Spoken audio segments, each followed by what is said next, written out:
ആലുവ സർവമത സമ്മേളന ശതാബ്ദി സംഗമവും ശ്രീനാരായണ ഗുരുദേവ ജയന്തി ദിനാഘോഷവും സംഘടിപ്പിച്ചു. പ്രകാശ് SNDP ശാഖായോഗം സംഘടിപ്പിച്ച പരിപാടി SNDP യോഗം ഇടുക്കി യൂണിയൻ ഉപാധ്യക്ഷൻ അഡ്വക്കേറ്റ് KB സെൽവം ഉദ്ഘാടനം ചെയ്തു.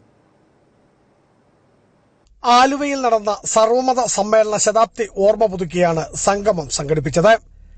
പ്രകാശ് 1747 നമ്പർ SNDP ശാഖായോഗവും പോഷക സംഘടനകളായ വനിതാ സംഘവും യൂത്ത് മൂവ്മെന്റും വിവിധ കുടുംബയോഗങ്ങളും സംയുക്തമായി സംഘടിപ്പിച്ച പരിപാടി SNDP യോഗം ഇടുക്കി യൂണിയൻ ഉപാധ്യക്ഷൻ അഡ്വക്കേറ്റ് KB സെൽവം ഉദ്ഘാടനം ചെയ്തു.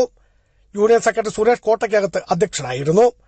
ശ്രീമദ് ഗുരുപ്രകാശം സ്വാമികൾ അനുഗ്രഹ പ്രഭാഷണവും ഉദയഗിരി സെന്റ് മേരീസ് പള്ളി വികാരി ഫാദർ മാത്യു ചെറുപറമ്പിൽ മുഖ്യപ്രഭാഷണവും നടത്തി. പ്രതിഭകളെ ആദരിക്കൽ ചടങ്ങ് AK അബ്ദുൽ ജബ്ബാർ മൌലവിയും നിർവഹിച്ചു. ഇടുക്കി ബ്ലോക്ക് പഞ്ചായത്ത് പ്രസിഡന്റ് ഡോളി സുനിൽ മുഖ്യ അതിഥിയായിരുന്നു. അമലഗിരിയിൽ നിന്നും ആരംഭിച്ച ജയന്തി ദിന ഘോഷയാത്രയ്ക്ക് ഉദയഗിരി ടൌണിൽ സെന്റ് മേരീസ് പള്ളിയുടെ നേതൃത്വത്തിൽ സ്വീകരണവും ലഘു ഭക്ഷണ വിതരണവും നടത്തി.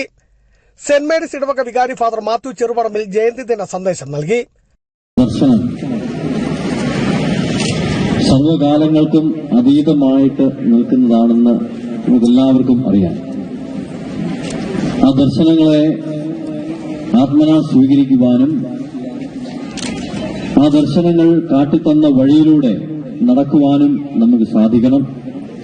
പൂക്കാവടി, കരകനൃത്തം, ചെണ്ടമേളം തുടങ്ങിയ നാടൻ കലാരൂപങ്ങൾ അണിനിരന്ന വർണ്ണശബളമായ ഘോഷയാത്രയാണ് സംഘടിപ്പിച്ചത്. പ്രകാശ് ശാഖ പ്രസിഡന്റ് ജയകുമാർ പൊട്ടനാനിയിൽ, സെക്രട്ടറി M സജീവ് കുമാർ മൈലാങ്കൽ തുടങ്ങിയവർ ആഘോഷ പരിപാടികൾക്ക് നേതൃത്വം നൽകിയപ്പോൾ ക്ഷേത്രാചാര ചടങ്ങുകൾക്ക് സോജു ശാന്തികളും മുഖ്യ കാർമ്മികത്വം വഹിച്ചു.